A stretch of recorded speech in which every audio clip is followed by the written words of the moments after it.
Seeking Daylight Part 1 Journey to the Underhill Gates. Narrated by Millian Quinteros.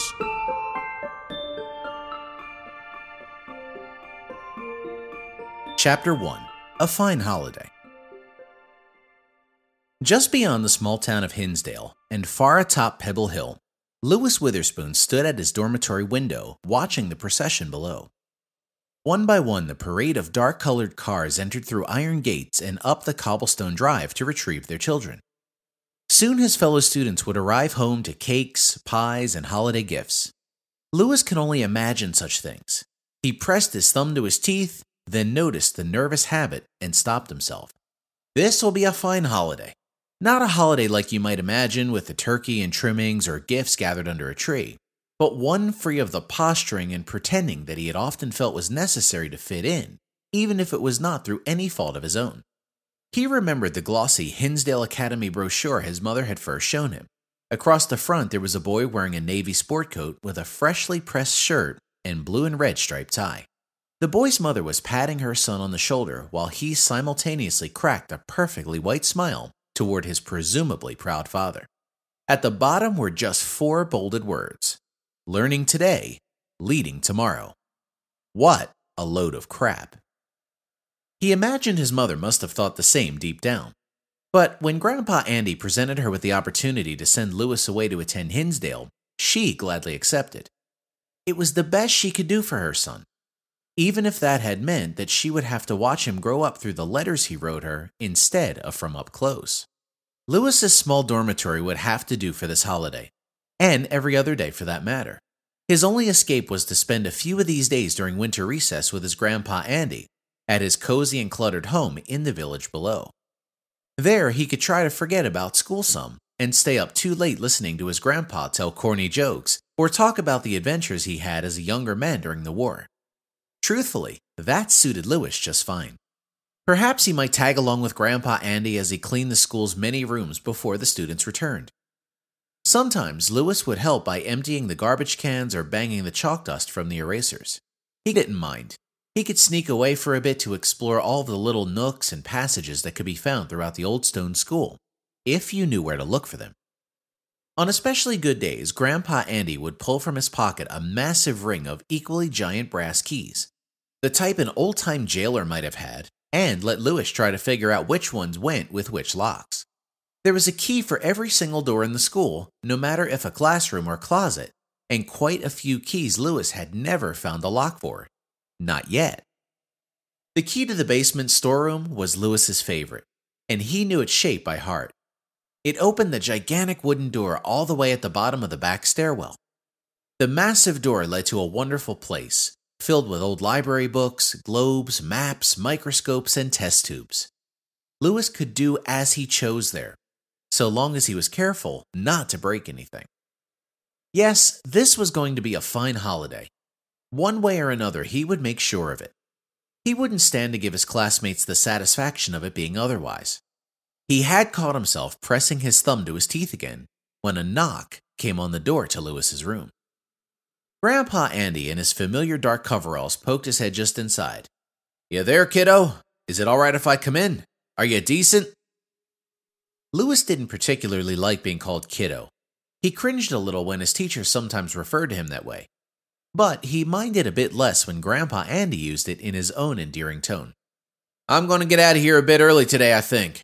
This mess certainly won't go anywhere before morning," Grandpa Andy said with good humor. "Come downstairs when you get a moment. I have something new I thought you might like to see before we head home for supper." Before Grandpa Andy could finish his thought, Louis's roommate Owen, a tall, thick boy with an uncombed mop of brown hair, squeezed his way through the space between where Grandpa Andy was standing and the door jamb. Owen barely fit, and his paunchy midsection bumped into the back of the far slimmer Grandpa Andy, popping them both into the room all at once. "Hey there, Owen." Grandpa Andy gave him a pat on the back. "Hi, Mr. Witherspoon," Owen replied.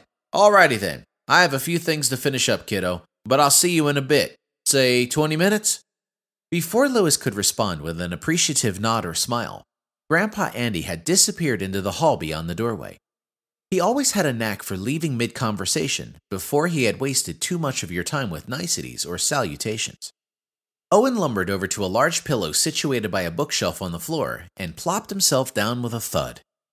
"So, did you make up your mind yet?"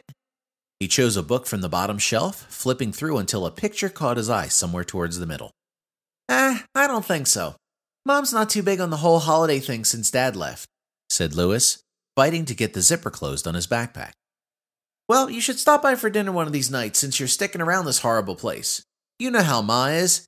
Any problem that can't be fixed by food isn't worth fixing in the first place." Lewis did know Mrs. McGregor, and quite well. She was the closest thing he had to a mother of his own here at school. She kept an eye on Lewis and had cooked nearly every meal he had eaten at Hinsdale since arriving there. Truth be told, school wasn't all bad. In fact, Hinsdale was pretty well known to the outside world for courting some pretty smart kids. Every year, a new flock of students would be brought in on scholarship to keep up appearances and all. Mostly, though, the school was filled with rotten apples, whose parents were so loaded with cash that they saw fit to spend some of it sending their kid to learn today, lead tomorrow, or at least so they might tell their friends that at parties or whatever. Neither Lewis nor Owen had come from a family of such means, and while they did very well in their studies, were certainly not considered to be gifted in any way. The only reason either of them could have ever gotten a desk in such a place as old Hinsdale was because Owen's mom cooked in the kitchen, while Lewis's grandpa mopped the floors. This bit that the boys had in common had helped to make Lewis and Owen fast friends when they both began the 4th grade at Hinsdale at the start of last school year. Owen had always been better at making friends, and he struck up a conversation with Lewis on the first day of school that year. Probably something about comic books or what was for lunch that day. Lewis couldn't quite remember. They had been roommates ever since. Grandpa Andy had seen to that. Outside of class, they enjoyed similar things too, like baseball cards and exploring in the woods, building forts out of snowbanks, and playing card games, the type with dragons and trolls and such. This was especially fun when some of the other kids would sneak into their room at night to join in. But often, it was just the two of them, and that was fine too. Lewis would create worlds, draw maps, and tell stories or ask riddles. They would spend hours pretending they were explorers, swordsmen, or wizards. On more than one occasion, they had stayed up all night long, losing track of time until the sun began peeking through the room's one small east-facing window. "I guess I gotta meet Grandpa Andy in the dungeon. You wanna come?" Lewis asked. They had spent many afternoons in the basement storeroom under Grandpa Andy's often less than watchful eye, exploring its cavernous rooms together and playing make-believe or making plans for adventures like children sometimes do. "I can't. Smelly Uncle Todd is coming over tonight, I think. I have to head home with Ma for dinner, but I'll be back tonight. Maybe the three of us can get together," Owen replied. When he said, "Smelly Uncle Todd," Owen actually meant it. The man was a nice enough fellow, but he just hadn't quite mastered the ways of personal hygiene, so to speak, and by the three of us, Lewis knew Owen meant Sophie. She was one of the rich kids, the aristocratic youth who flooded to Hinsdale. She also held the distinction of being one of the few kids whose parents saw fit to leave them at Hinsdale even during holidays and breaks, while they went off to fancy parties or did whatever rich people do. The one good thing about Sophie was that she didn't act much like the other girls, who were otherwise obsessed with ponies or boys. While most of her classmates were busy pretending to be all grown up, Sophie played outside, getting dirty and cursing with the boys when the adults weren't around. Owen and Sophie had been friends since the end of last year. Lewis tolerated her at best. He often thought she was a little too bossy for a girl only in the 4th grade. "Okay, I'll catch up with you guys later then," Lewis said as he began out the door. Owen just put his hand in the air as if to wave, but his eyes remained locked downward and fixated on the book he had just pulled from the shelf. Lewis closed the door behind him and hurried down the long dormitory hallway, reaching its end and flinging open a smaller door with a shove to reveal the fire escape stairs. He took 10 steps down and jumped over the last 2, turning and doing the same again and again until finally reaching the main level and ramming open another doorway with his shoulder. He stepped quickly past a handful of classrooms, being careful not to break his gait. One room had a tall counter at the front adorned with various beakers and burners. The next had a grand parchment map of the Western Hemisphere. Another was filled with old-bound books from the floor to ceiling. He followed the well-worn cobalt and gold-trimmed carpet until eventually reaching the school's main foyer. At his left were two enormous double-hung doors, decorated with wood and stained glass in the shape of the school's crest, a great white oak tree on a blue and gold background. Ahead was a huge stone fireplace, with its equally impressive stone chimney that reached 6 stories high, dodging past 4 interlocking tree-sized beams and exiting through the ceiling. From these beams hung 4 chandeliers, each made from solid brass decorated with small stained glass domes in the school colors.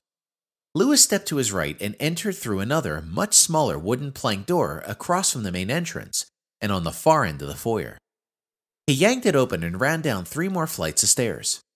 Some of the treads had become loose and creaked loudly underfoot.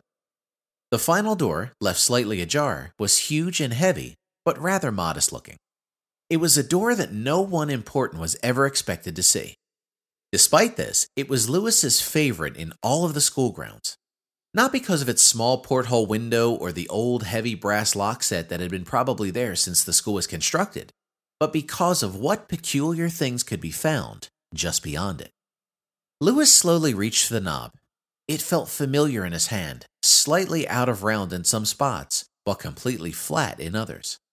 Pushing on the handle, he watched as the large iron counterweight rose slowly off the ground, the chain weaving through a pulley system, and finally attaching itself to the door toward its top. The heft of the weight resisted as he pushed, making it rather difficult for him to open it enough so that he could squeeze his slight body through the crack. As he finally did so, the weight pulled downward again and snapped the door closed behind him. The chamber opened to a room resembling the belly of a steamship, a full 3 stories tall and wrapped with small round windows at its very top. Things were piled wherever a free scrap of floor could be found, more junk than any one person could possibly look at in a year's time. Lewis sometimes imagined that at the bottom of these stacks were items that had been left there, unmoved and forgotten for as long as the school had stood, some 100-odd years at least. At the room's far end was the old stone well. At least, that was what Grandpa Andy had told him it was. It was nothing like any type of well you might imagine, with a rope attached to a bucket and such. Nor was it any place you would toss a coin to make a wish. Massive and industrial, it jutted from the floor like an ancient castle tower. Stone steps snaked up and around the outside, and if you climbed all the way to the top, you could see clear to the bottom, at least 20 feet below the grade of the floor. It hadn't been in use for many years. The water all but drained and dried up completely. At the very bottom was a tiny iron-grated door that had slowly revealed itself as the water had evaporated away over time. The hole must have been put there to let the water in or out, but he wasn't quite sure which. Grandpa Andy sometimes joked that it had been locked years before after an unwashed and rather stinky student had fallen in and polluted the school's entire water supply. It was a strange little door, just big enough that a child or perhaps a very small man could squeeze his way through. And if you stared at it hard enough, you could just make out the small metal placard affixed to the front. The design had always intrigued Lewis, who would sometimes try to recreate it on his notebooks during class when lectures were particularly boring. At the top, it was shaped similar to a crown, with 3 points, the middle peak being the tallest. 2 lines ran through its middle horizontally with a circle connecting the lines at the far right end. The bottom was curved and shaped like an upside-down cresting wave. Not even Grandpa Andy knew what it meant for certain. He guessed it might have been the mark of the blacksmith who forged the gate, but was never able to find anything to confirm these suspicions, not in all of his books. From across the room, Grandpa Andy spotted Lewis at the doorway. "Louie, there you are. Over here." His outstretched hand waved Lewis to come closer. "I've got something to show you." Lewis jumped down the last 3 stone steps and carefully maneuvered through the crooked pathways left between the stacks of items until he finally reached his grandfather. "Take a look at this, kiddo." Grandpa unrolled a tattered and thin piece of stained cloth. "What is it?" Lewis asked, only to answer his own question as it became clear to him. "It's a map." "Yes, but of what, or where, or when is the better question." Grandpa Andy shrugged his shoulders and looked to Lewis as if he might somehow have the answer. It was a very good question indeed. The map certainly wasn't like any Lewis had seen, with directions clearly marked or the street names given. This map was rather unfinished looking and had scribbled writing at its top edge that made little sense. It appeared to be drawn from memory, and not very well at that. Some of the routes led in a circle, and others simply ended abruptly, unfinished and without reason. At the right corner was a sort of triangle shape, like someone had placed something under the parchment and rubbed a pencil lead on top to make a copy of the object onto the map itself. The marking had a circle in the middle with 3 oddly shaped, mismatched spokes. There may have been some writing along its sides, but if so, it had been smudged and was illegible now. Grandpa Andy rolled the parchment before Lewis had finished his inspection, tying it neatly with string before concealing it in a pocket on the inside of his coat. "We should probably get a move on before dark. We can look at it some more after supper if you would like. There is something else I think you should see too while we're at it." Lewis's stomach grumbled at the thought of dinner. The school cafeteria had closed early today on account of it being the last day of the semester, and he hadn't eaten a thing since breakfast. He could think far better once his stomach was full. The map would just have to wait.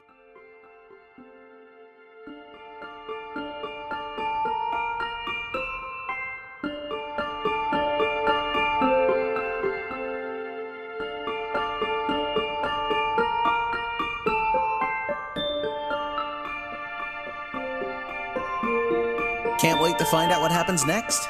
No problem. You can grab the first 2 complete books now for free by visiting pjowen.com/free.